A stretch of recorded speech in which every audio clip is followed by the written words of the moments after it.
Hello everyone and welcome to Good Journeys Tarot. Today we're going to be doing Do I Have a Deck? And this is by a Belgian YouTuber whose name I will butcher, but it is in the description box below. Journal de ne Femme Moderne. And there were 10 prompts, and as I saw them for the first time over on Benabelle Wynn's channel, I already knew which deck I could grab for all of these because I'm that person. My memory is really good most of the time. Now, if I've learned it since October when I had COVID, I may not remember it. But there is one deck on here I don't have at all, so I'll be adding that to my shopping list, right? So let's get started. And you're going to see my puppies wandering around because I'm on the floor. They're going to be around. This is Stan Lee, who is my pug. So do I have a two-color deck? I actually have a lot of two-color decks. I have many black and white decks. Some people don't consider white a color. Some people don't consider black a color. For me, I would say white is the cardstock. So I'm going to go with one of my favorites, the Lost Hollow deck. The Lost Hollow is a black and red deck on a white cardstock. And it has some beautiful images which are Thoth and RWS inspired. And I simply love this deck. You are just a licky lickerson, aren't you? Do I have a multicultural deck? Now, I probably have a couple that would qualify just because they have people from different backgrounds. I would say that the most culturally diverse deck that I have was intentionally done that way. And that is going to be the deck that is furthest away from me. Oh! And I'm sure that most of you have it or have heard of it, and that's Spirit Keeper's Tarot. She actually has imagery in here from many different civilizations throughout the world, and depictions of people from history as well as some gods and goddesses from various different cultures.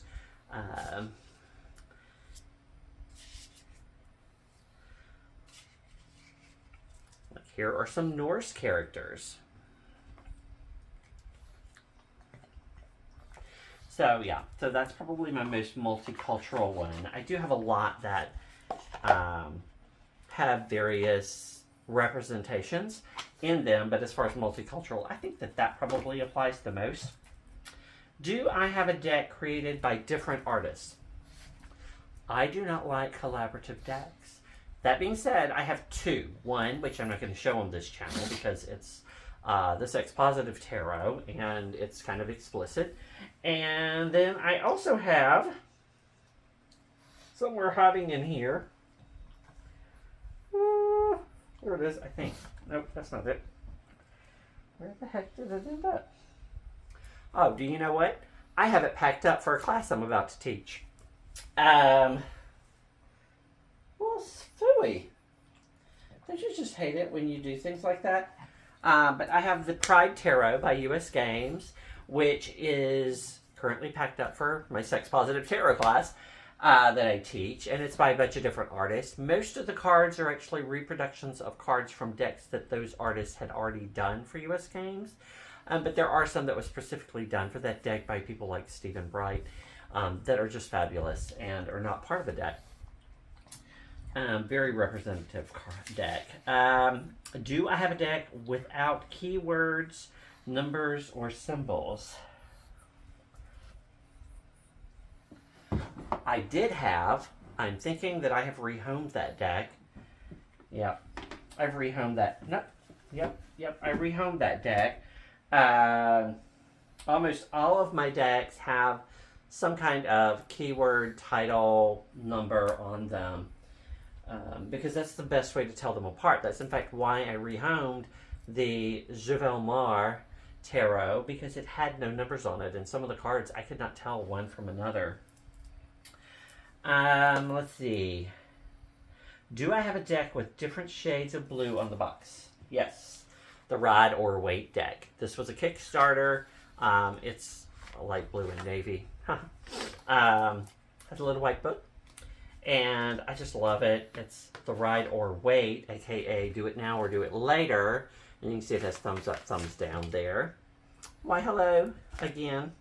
It's a beautiful deck. I love it's this linen cardstock that shuffles beautifully.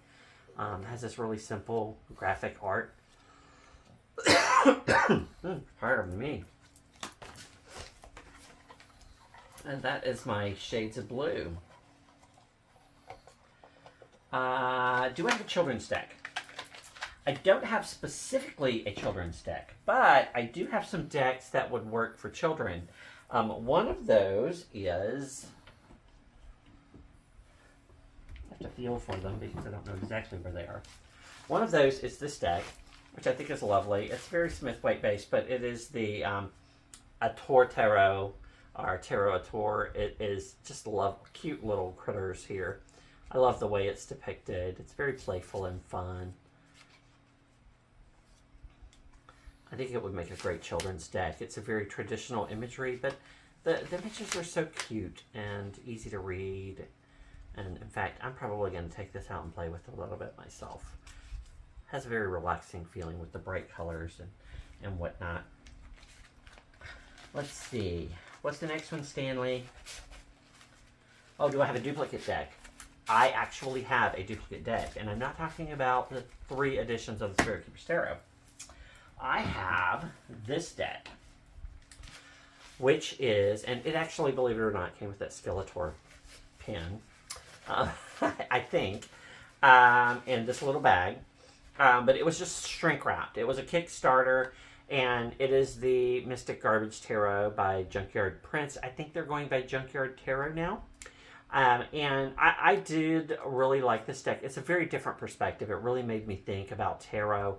It has this kind of glittery edging, and it was very waxy coated. It was very nice, but I didn't have a little white book, nothing to explain the imagery and the cards. And so someone was giving it away at StarCon, and so I grabbed the edition with the box and with a little white book. And so that's why I have 2 copies of this deck. The second edition, as it were, is actually got that holographic edging, and it's got that very nice cardstock. It's kind of like the Spirit Keepers Tarot, if you've ever felt that. It's not this waxy coated one like this is. Both shuffle beautifully. Both are wonderful. These edges are obviously smoother than the other one. But the whole reason that I got the second copy was this little book right here, which explains all the things I was curious about in the deck. Do I have a deck about the physical body? And do you know, it's also downstairs on my altar where I've been working with it nonstop.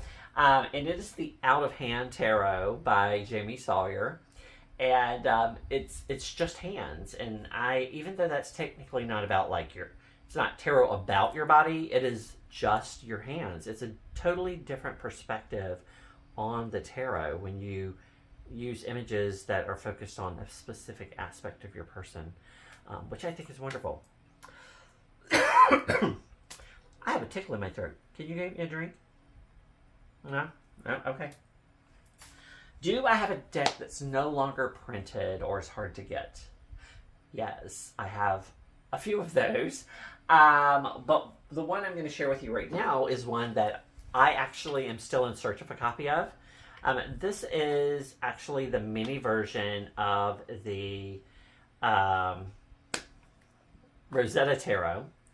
And there were only 500 copies of this one in the tin. I happened to look out, and Arwen Lynch had an extra copy that she sold me. This is actually number 75 of 555. It's by M.M. Mullane, and the tins were made specifically by M.M. Mullane and feature her Major Arcana cards, this being the Judgment card, which I do love. But I'm looking for the large copy of this one. So it would be, it looks just like this. She does a new version called the Papyrus Edition that I really don't like. But I really would love to find this black bordered edition, the first edition. If anybody happens to have a copy to spare they want to sell me. Or they see it somewhere for sale. But that is one of the decks that you cannot get anymore, as far as I know. Let's see. And the last question, do I have a deck with only food on the cards? And I do not. Nothing that even comes close to having only food on the cards in my collection. In fact, and so that's the thing I was looking for and adding to my shopping list this morning. I looked for decks that I might be interested in, like a chocolate deck or candy deck, but nobody's made anything that's like candy or chocolate or any of that desserts. That would be great. I did find a pasta tarot, which was kind of interesting and fun. I think that the suits are actually in Italian, but I'm not 100% sure. They may actually be forms of pasta that I'm not familiar with. But they did rename the suits in those. But the cards were actually kind of funny and cool. Let's see. And that's it. And so now I actually am missing two things on here. I originally was only missing one, but I actually gave away one of the decks because it just doesn't work for me. I like for my cards to have titles and numbers, at a minimum numbers and a elemental dignity, so I know it's the air suit, it's the water suit, that type of thing. And I also have a peeve about numbering decks, right?